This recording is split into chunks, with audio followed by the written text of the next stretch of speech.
जय हिंद दोस्तों।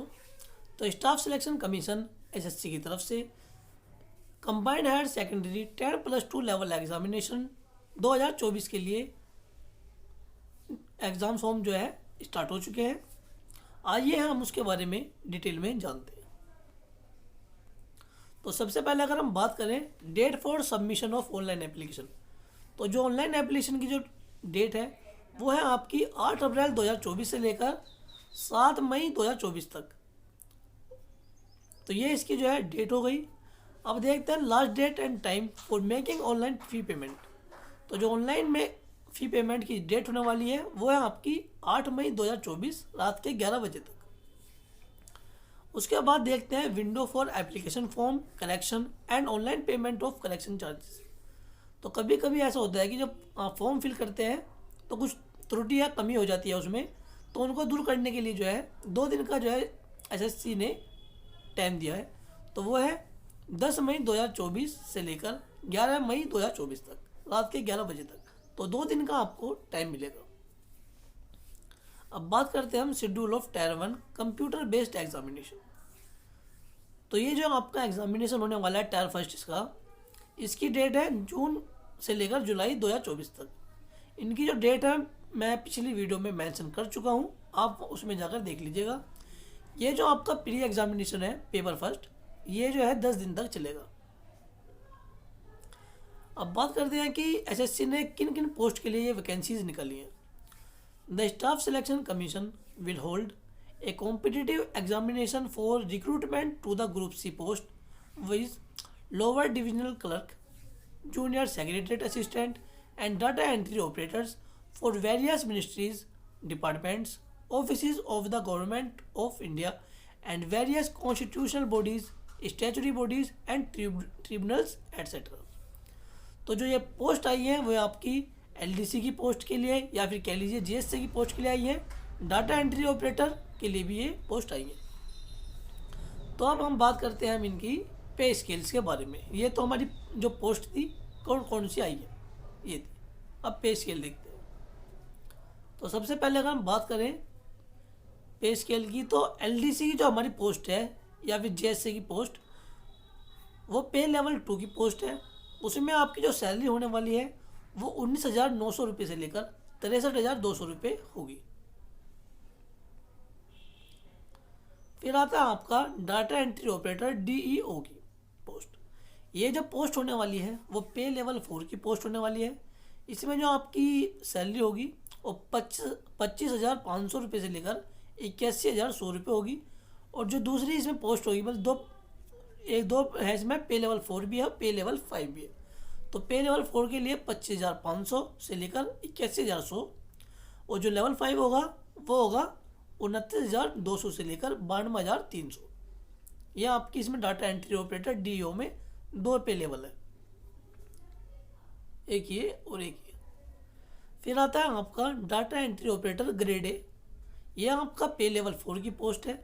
इसमें आपको जो है 25,500 रुपये से लेकर 81,100 रुपये मिलेंगे। बात करें कि वैकेंसीज कितनी आई है, तो वैकेंसीज आपकी आई है अप्रोक्स 3,712 पोस्ट। हालांकि जो ये पोस्ट है ये इंक्रीज भी हो सकती है और डिक्रीज भी हो सकती है, ये फिक्स नहीं होती है, इसीलिए अप्रोक्स दिया हुआ है पहले ही। अब बात करते हैं हम रिजर्वेशन की। तो जो रिजर्वेशन आपको मिलेगा किन कैंडिडेट को मिलेगा, तो वो जो है शेड्यूल कास्ट एससी वालों को, शेड्यूल ट्राइब एसटी वालों को, अदर बैकवर्ड क्लासेस ओबीसी वालों को, इकोनॉमिकली वीकर सेक्शन ईडब्ल्यूएस वालों को, और ex serviceman and person with benchmark disabilities वालों को रिजर्वेशन मिलेगा।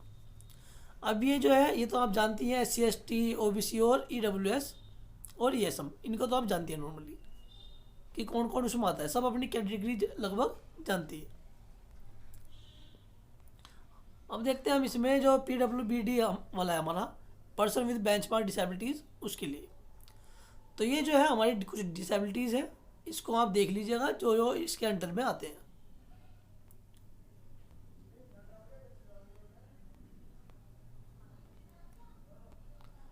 अब बात करते हैं कि कौन कौन इन फॉर्म को फिल कर सकता है। एक candidate of India form fill कर सकते हैं, सिर्फ सब्जेक्ट ऑफ नेपाल, भूटान, ये भी आपके फिल कर सकते हैं। फिर जो है कुछ देश हैं जो है मतलब कि वहाँ के लोग जो माइग्रेट होकर इंडिया आए हैं, वे भी जो है फॉर्म को फिल कर सकते हैं। और इनके बारे में जो है बताया गया है ये वाले। इन देशों से जो लोग माइग्रेट हुए हैं, वे स्टूडेंट यहाँ पर फॉर्म फिल कर सकते हैं। अब बात करते हैं हम एज लिमिट की बारे में। जो एज लिमिट जो काउंट होगी, आपकी जो एज काउंट होगी, वो 1 अगस्त 2024 तक होगी। जो मिनिमम जो इसमें एज है कहाँ से काउंट होगी कि जो कैंडिडेट हैं वो 2 अगस्त 1997 से पहले के उनका जन्म ना हो, और जो 1 अगस्त 2006 से बाद के भी उनका जन्म ना हो। मतलब इन दोनों के बीच में आपको आना है। इसमें आपके मतलब इन दोनों के बीच में आपका जन्म होना चाहिए। हालांकि कुछ जो कैटेगरीज हैं उनको रिजर्वेशन दिया गया है, वो भी हम देख लेते हैं कि किस कैटेगरी को कितने साल का एज रिलैक्सेशन दिया गया है।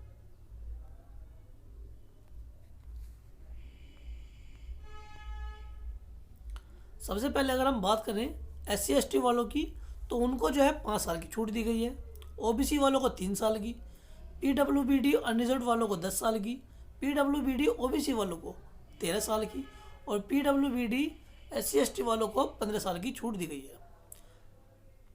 बाकी और भी इसमें चीज़ें हैं, जैसे ex serviceman, defence personnel disable in operation during hostilities with any foreign country or in a disturbed area or released as a consequence thereof। ये आप देख लीजिएगा जो जो इनमें आते हैं। हालांकि जो मेन होते हैं वो इन ऊपर वाले में ही रहते हैं, 4-5 में, इन वालों में।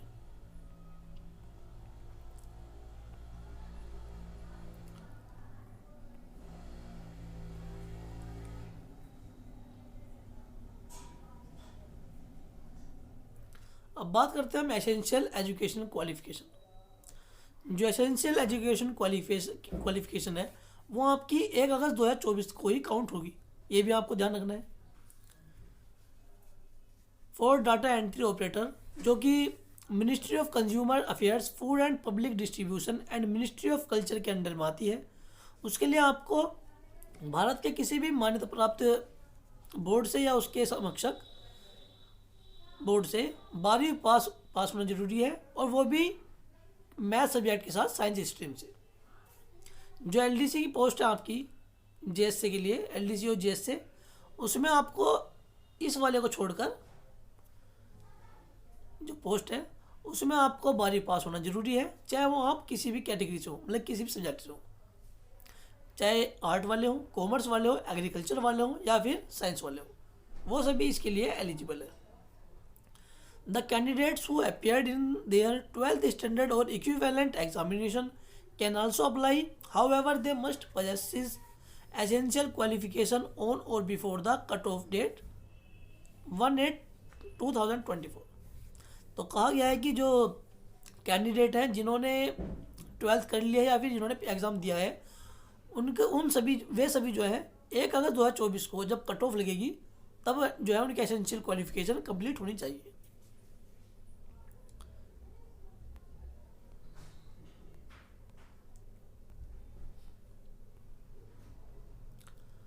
हाउ टू अप्लाई, तो आप सरकारी रिजल्ट वेबसाइट से ही जाए, तो मुझे लगता है सरकारी रिजल्ट से ही फॉर्म फिल करते हैं। और जो इसकी ऑफिशियल वेबसाइट है वो है हमारी sc.ssc.government.in। ये आपकी जो है ऑफिशियल वेबसाइट है SSC की, यहाँ से भी आप फॉर्म फिल कर सकते हैं। एप्लीकेशन फ़ी की बात करें तो 100 रुपये फीस है ये सबके लिए। हालांकि जो महिलाएं हैं, SC/ST वाले हैं, और PWBD बेंचमार्क डिसेबिलिटीज़ वाले हैं, और एक्स सर्विसमैन वाले हैं, स्टूडेंट हैं या कैंडिडेट हैं, उनके लिए जो है ये है फीस माफ़ है। तो कहने का मतलब ये है कि जनरल, OBC और EWS वालों के लिए 100 रुपये फीस है। जो आपकी फ़ीस है वो आप भीम, UPI, नेट बैंकिंग किसी से भी भर सकते हैं, वो आपके ऊपर है।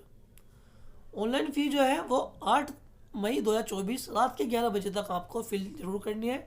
हालांकि ऐसा होता है कि student fees complete form fill कर देते हैं, फीस कंप्लीट करते ही नहीं है, छोड़ देते हैं बीच में, हालांकि आपको वो गलती करनी नहीं है। फिर बात करते हैं हम विंडो एप्लीकेशन फॉर्म करेक्शन। तो जैसे कि मैंने शुरू में ही बताया था कि जो इसकी करेक्शन डेट है वो 10 मई 2024 से लेकर 11 मई 2024 होने वाली है, रात के 11 बजे तक।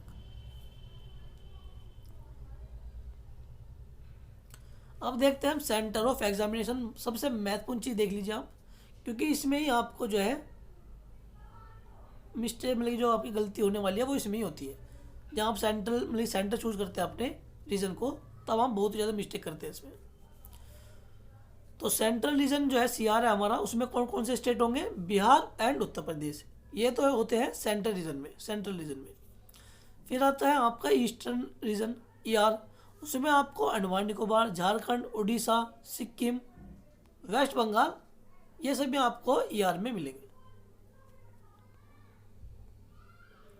उसके बाद देखते हैं हम कर्नाटक केरल रीजन, के क्या रीजन इसको बोलते हैं। इसमें आपको लक्षद्वीप, कर्नाटक और केरल मिलेंगे। जो मतलब कि इन स्थानों पर बढ़ना चाहते हैं वो आप देख लीजिएगा। उसके बाद आता है मध्य प्रदेश सब रीजन एमपीआर। एमपीआर में जो है छत्तीसगढ़ और मध्य प्रदेश का स्टेट होंगे। फिर आता है north eastern region. North eastern region में जो है अरुणाचल प्रदेश, असम, मणिपुर, मेघालय, मिजोरम, नागालैंड एंड त्रिपुरा, ये सभी जो है एनईआर में होगा। फिर आता है आपका एनआर। एनआर में जो है दिल्ली, राजस्थान और उत्तराखंड आएगा आपका। ये भी आपको ध्यान रखना है, मैं बार बार कह रहा हूँ क्योंकि इसमें ही मिस्टेक ज़्यादा होती है।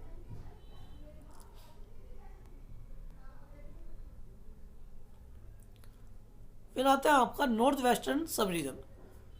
नॉर्थ वेस्टर्न सब रीजन एनडब्ल्यूआर में जो आते हैं state Chandigarh, Haryana, Himachal Pradesh, Jammu and Kashmir, Ladakh and Punjab. तो ये आपके जो है रीजन थे, ये आप अच्छे से दोबारा देख लीजिएगा। अभी 2 रीजन होना है, साउथर्न रीजन और वेस्टर्न रीजन। साउथर्न रीजन में जो है आंध्र प्रदेश, पुडुचेरी, तमिलनाडु एंड तेलंगाना है। और वेस्टर्न रीजन में दादर नागर हवेली, दमन दीव, गोवा, गुजरात एंड महाराष्ट्र, जो कि आपके मतलब वेस्ट के स्टेट होने वाले हैं। स्कीम ऑफ एग्जामिनेशन, जो आपका ये एग्ज़ाम होगा CHSL एग्ज़ाम, वो आपका 2 टायर में होगा, टायर 1 और टायर 2। हालांकि टायर 2 की तो अभी हम बात नहीं करेंगे, टायर फर्स्ट की करते हैं। तो टायर फर्स्ट का जो एग्ज़ाम है आपका, उसमें जो क्वेश्चन होने वाले हैं आपके ये सब्जेक्ट दिए हुए हैं, और जो एग्ज़ाम है वो 4 पार्ट में होगा। पार्ट फर्स्ट में जो है इंग्लिश लैंग्वेज के 25 क्वेश्चन होंगे, जनरल इंटेलिजेंस के 25 क्वेश्चन, क्वांटिटेटिव एप्टीट्यूड इसके भी 25 क्वेश्चन, और जनरल अवेयरनेस के भी 25 क्वेश्चन होंगे। तो कुल मिलाकर जो है आपको 100 क्वेश्चन मिलेंगे, और जिसके लिए आपको समय दे जाएगा 60 मिनट। 60 मिनट का टाइम दिया जाएगा 100 क्वेश्चन के लिए। हालांकि जो बेंच मार्क डिसेबिलिटीज़ वाले स्टूडेंट हैं उनको जो है 20 मिनट एक्स्ट्रा दी जाएगी। वो आप इसको इसमें जो पैरा नंबर 7.1, 7.2 और 7.3 है, इसको देख लीजिएगा।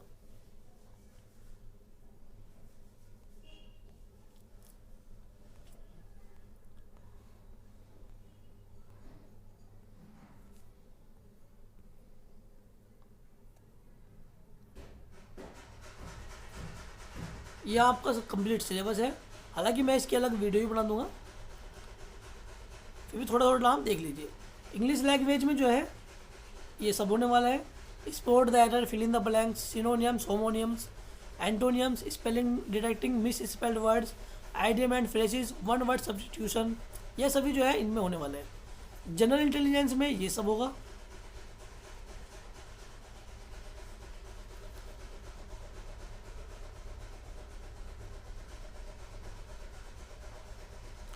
क्वांटिटेटिव जो एप्टीट्यूड है आपका, उसमें आपको ये सब मिलना है। Number system, fundamental mathematical operation, algebra, geometry, mensuration, trigonometry and statistical charts, ये सभी आपको क्वांटिटेटिव एप्टीट्यूड में मिलेंगे। फिर आपका है जनरल अवेयरनेस। जनरल अवेयरनेस तो आपको पता ही है, current affairs, history, geography, polity, economics, ये सभी इसमें आएंगे।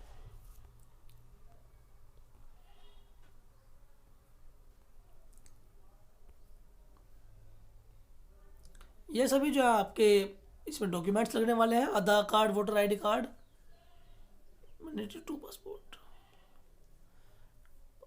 ये तो आपकी आईडी है, इसको देख लीजिएगा आप। एक दो, मैं जो मोस्टली है वो एक या दो ही आईडी चलते हैं, कोई सी भी आप लगा लेना। पोस्ट प्रेफरेंस, ये तो आपका बाद में होगा।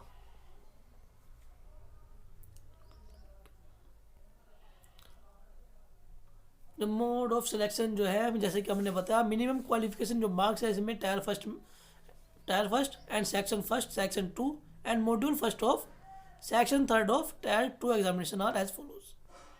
जो मिनिमम मार्क्स हैं वो ये हैं, जो जनरल वाले हैं उनके लिए 30%, ओबीसी और ईडब्ल्यूएस वालों के लिए 25%, ऑल अदर कैटेगरीज वालों के लिए 20%। हालांकि कट ऑफ से इनका कोई लेना देना नहीं होता है, ये तो सिर्फ अपनी तसल्ली के लिए।